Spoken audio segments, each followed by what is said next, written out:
All right, we're gonna go over the humerus bone today, starting with the medial epicondyle, which is right here, as well as the lateral epicondyle, which is here.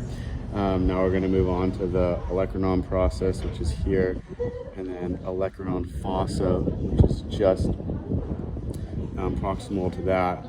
And then the radial head is just distal of the lateral epicondyle here.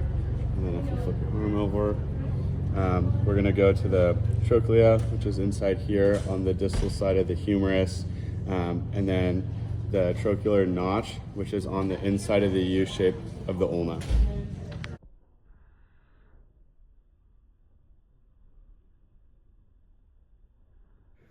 We're gonna start off with the biceps brachii right here. Its primary action is gonna be elbow flexion. It also supinates the forearm, as well as assists with shoulder flexion.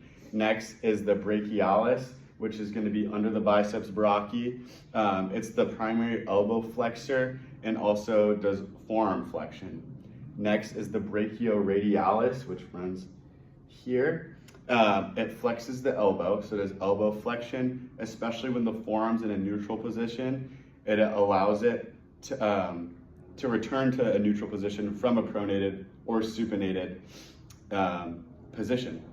Next is the pronator teres, which is here. And this muscle pronates the forearm and also assists with elbow flexion.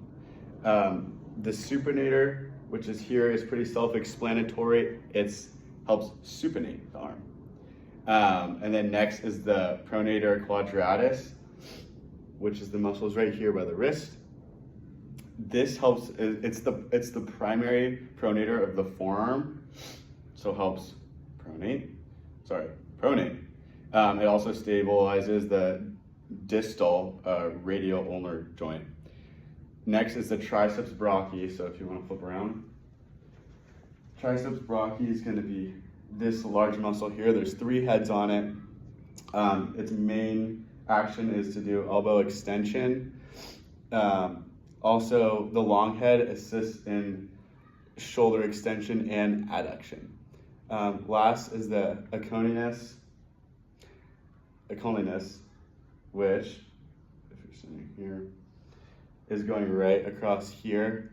And that muscle assists the tricep in elbow extension and stabilizes the elbow joint.